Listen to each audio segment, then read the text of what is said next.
¿Quieres entender cómo algunas personas encuentran la paz interior frente al sufrimiento inimaginable? Bueno, hoy vamos a explorar El hombre en busca de sentido de Viktor Frankl. Hola, yo soy Juan Navarro, estos programas avanzados para la calidad, y te invito a explorar las filosofías y los conceptos de la calidad para aplicarlos a nuestra vida diaria.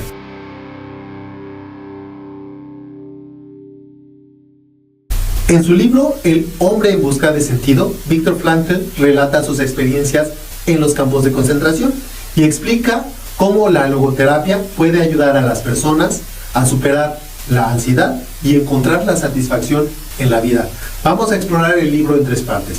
La primera parte es el viaje psicológico de un prisionero en el campo de concentración. Viktor Frankl experimentó los campos de concentración como prisionero de primera mano. Observó también los prisioneros que pasaban por las tres fases psicológicas que él describe. Cada una tiene un síntoma diferente: el shock, la apatía y la despersonalización. Cuando los prisioneros llegaban por primera vez a los campos de concentración, experimentaban conmoción y tenían reacciones que parecerían anormales en circunstancias normales.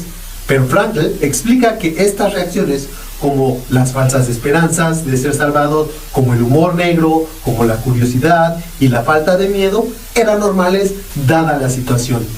En tiempos desesperados, la gente se aferra a tener una esperanza, aunque parezca ser irracional.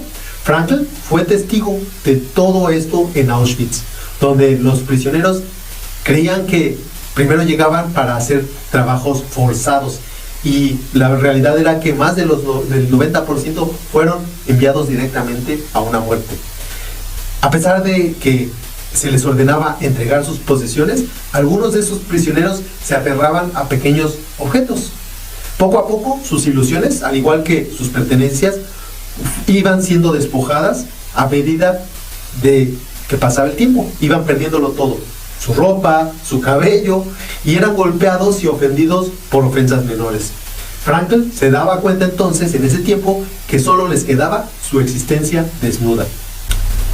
Ahora, sorprendentemente, los prisioneros que no le temían a la muerte, ya que parecían que les era inevitable, se las arreglaban con el humor negro y con la curiosidad desapegada de la situación, a menudo maravillándose de la resistencia física que tenían a pesar de estas duras condiciones. Cuando llegaban los nuevos prisioneros, al principio sentían emociones intensas, como el anhelo, como el disgusto, como el horror, como la lástima. Con el tiempo, se iban adaptando a una rutina sombría y a la apatía que se instalaba en ellos, lo que les ayudaba a conservar su energía y concentrarse en su supervivencia. Gravemente mal alimentados y sobrecargados de trabajo, los prisioneros se volvían extremadamente delgados. Sus sistemas inmunológicos se debilitaban. Cada día era una lucha intensa por sobrevivir, y no podían permitirse el lujo de sentir emociones como el horror o como el disgusto. Cuando un compañero de ellos en la prisión moría, los otros, sin mostrar emociones, tomaban su comida, la ropa, las posesiones del difunto. Cuando los prisioneros finalmente eran liberados, a menudo sentían ser desconectados de sus cuerpos, de sus pensamientos, de sus sentimientos, y tenían una falsa llamada despersonalización. ¿Por qué? Porque después de años de entumecimiento, digámoslo así, muchos luchaban por seguir o por sentir la alegría o la emoción de su libertad, pero la liberación repentina podía ser peligrosa para ellos. Provocaba reacciones adversas como las agresiones. Algunos se sentían justificados al tratar mal a otras personas, y mientras que otros se sentían amargados y desilusionados por la indiferencia que habían sentido de la gente alrededor. Muchos regresaban a su casa para encontrar a sus seres queridos y ya no estaban ahí, y el mundo alrededor había cambiado. A pesar de estos desafíos, los sobrevivientes a menudo miraban hacia atrás con asombro por su resistencia. Sentían que ahora ya no tenían nada que temer, excepto tal vez a Dios. Pero bueno, los prisioneros con una vida interior rica se las arreglaban mejor que los que no la tenían, y estos eran los que sobrevivían. Para Frankl y un amigo, esto se mostraba a través de crear historias humorísticas que improvisaban con la música, con la poesía o admirando las puestas de sol. Muchos creaban o celebraban servicios religiosos improvisados y profundizaban sus creencias espirituales. Víctor Frankl se dio cuenta de que el poder del amor les ayudaba. A menudo él mismo conversaba con su esposa en su mente para aliviar su sufrimiento. La imaginación se convertía en un medio de escape para él y para los prisioneros. Aquellos que discutían sus objetivos futuros eran los que tenían una clave para desarrollar una resistencia psicológica. A pesar de las duras condiciones, los que tenían estas metas a futuro resistían. La vida en el campo de concentración se sentía como una existencia provisional. Los que no tenían metas, que no tenían un final claro, los llevaba incluso al suicidio, porque no podían resistir. Los prisioneros que podían optar por conservar su dignidad, por compartir lo poco que tenían con los otros y mostrar amabilidad, desarrollaban la resiliencia. Frankl se ofreció como voluntario para tareas médicas durante, por ejemplo, el brote de titus que sufrían, y elegía, por ejemplo, quedarse con sus pacientes y ayudarlos en lugar de escapar, encontrando la paz interior a través de sus acciones, y esto lo ayudó a sobrevivir. La segunda parte del libro es ya la logoterapia y encontrar el poder del significado.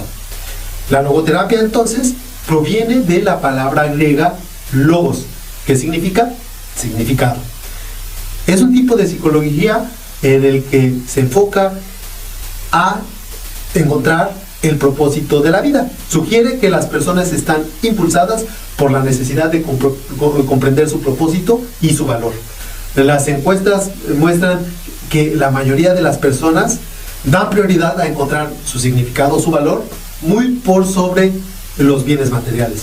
A diferencia de lo que pasa con el psicoanálisis, que se trata de mirar hacia el pasado. La logoterapia se centra en mirar dentro de uno mismo y hacia el futuro. Para Víctor Frankl, enfatizar en la búsqueda del significado es normal. Ayuda a las personas a crecer a través de los desafíos que enfrentan en su vida.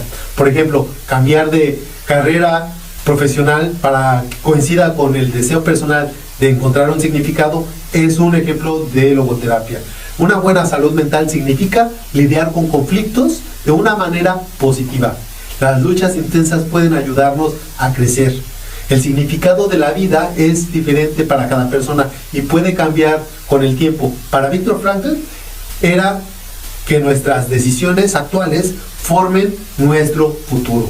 Los logoterapeutas ayudan a los pacientes a entender claramente sus opciones para que puedan tomar decisiones más informadas. Hay 3 caminos para encontrar el sentido de la vida, según la logoterapia. Y estos 3 caminos para encontrar el sentido de la vida son la acción, la experiencia interna y el sufrimiento.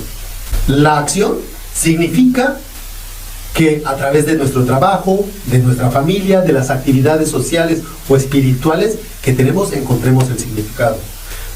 La otra, las experiencias internas, es encontrar significado en nuestras experiencias positivas, por ejemplo, con las personas, con la naturaleza, con las actividades creativas y creando conexiones más profundas. Y el tercer camino es entender el sufrimiento, encontrar significado en el sufrimiento, cambiando la actitud de uno hacia las situaciones inmutables, utilizando ese dolor, esa culpa, incluso la mortalidad para entender e inspirar nuestro crecimiento y nuestro propósito. Para Víctor Frankl también era importante entender el sufrimiento insoportable porque puede tener un propósito o un significado más allá de lo que comprendemos actualmente. La verdadera satisfacción entonces proviene de enfocarnos en algo que existe más allá de nosotros mismos. Y finalmente, la parte 3 del libro es cómo aborda la logoterapia los desafíos modernos. Existen 3 posibilidades. El primero es el nihilismo, que llama Víctor Frankl, y es que los primeros seres humanos tenían roles claros, ¿no?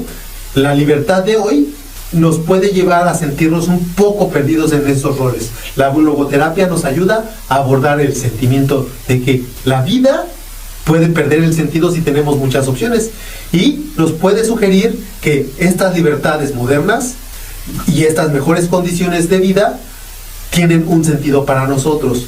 La idea es entender por qué y cuál es nuestro rol que jugamos en este tiempo y en estas opciones. El segundo, como tal, es el propósito. En la logoterapia se fomenta el establecimiento de nuevas metas.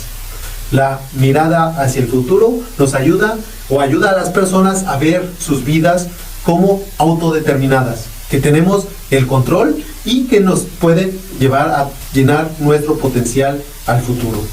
Y el otro camino es la ansiedad. Frankl identificaba la hiperintención.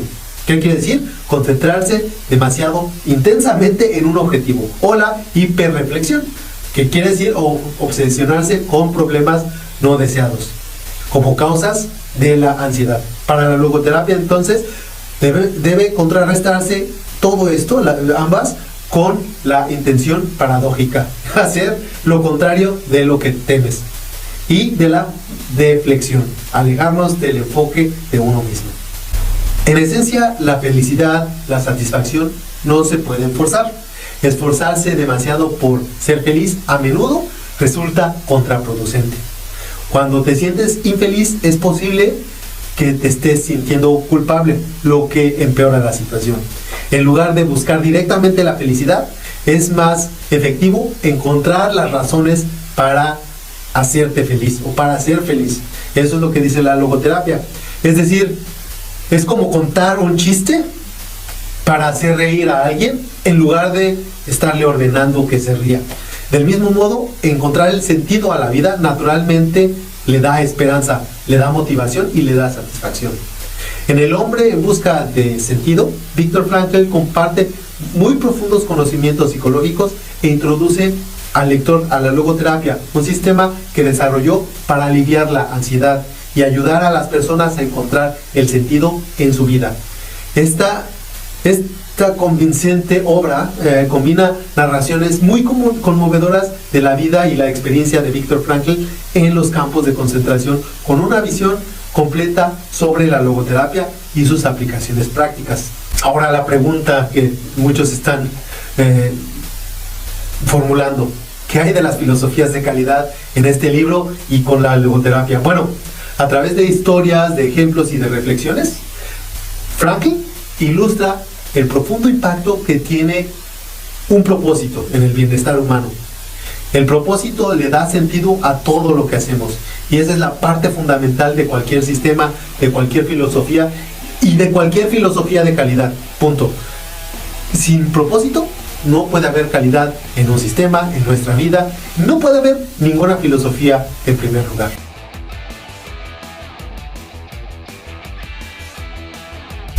Y eso fue todo por esta semana. Espero que este video te haya ayudado y te haya gustado. Si fue así, no olvides regalarme un like. Te voy a agradecer compartir con tu familia, con tus amigos, con quien creas que sea útil esta información. Y todos tus comentarios son bienvenidos. Muchas gracias a todos los que han adquirido sus copias de Vida Calidad Proyectos, de Principios de Calidad, todos sus ratings en Amazon, en Goodreads, en Barnes & Nobles, en Thalia. Y bueno, antes de irme, no olviden darle a la campanita para que tengan la notificación de cuando llega la siguiente